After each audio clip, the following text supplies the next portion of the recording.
we had a guy, obviously, like we both were like, this guy's going to get hurt, but he threw 100 miles an hour.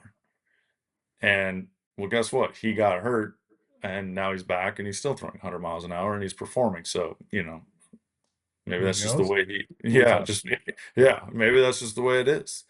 Um, for me, it's like, how can you keep everything? I still like go back to like a very just like basic one is like, yeah, can we keep everything coming out of the same tunnel? Can we keep the spin tight? And can we play the front back game? Because I don't think hitters always pick that up as easily as they can pick up the What's spin. that? Throttling the guy? Like just the throttling of the velocity to the changeup, the velocity like to the changeup, or Yeah. maybe you mix in like that curveball.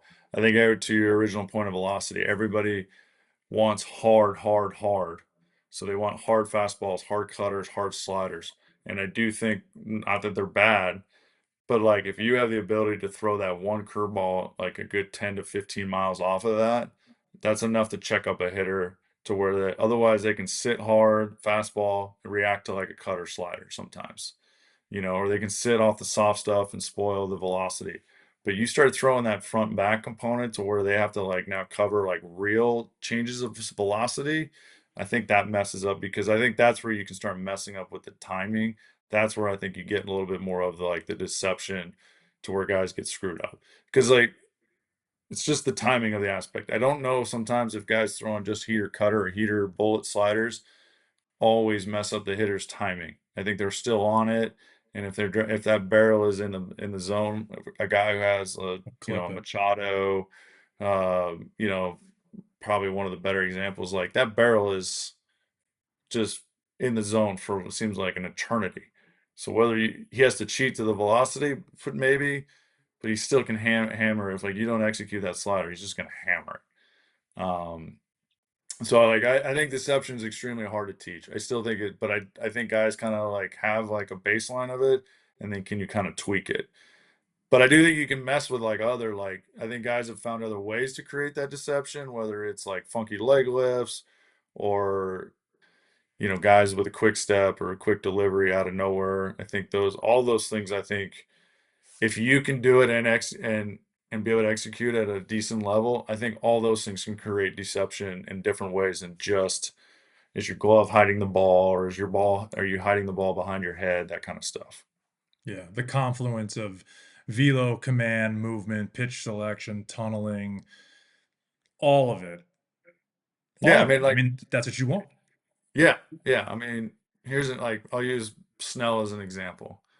Like I think his delivery, from where he delivers the ball at the top, um, and then his ability to command it, like I think he has that deception for whatever it is. Again, like I Sure. still don't. I'm not sold on you can boil it down into one like pretty number.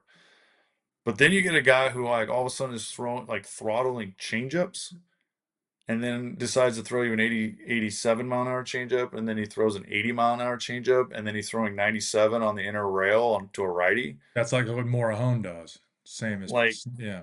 yeah, like that's just they can't cover all those things, Yeah, it's impossible. and so like deception's real, but so is pitching and like so is like that's where sometimes the art of it is kind of got away from it. And I think what you see though is you see a lot of the older guys still trying to help these younger guys.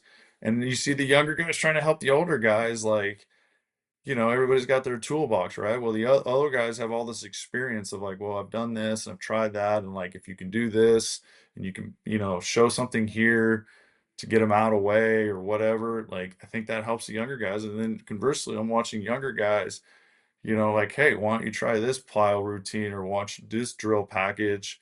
You might be able to like, get into your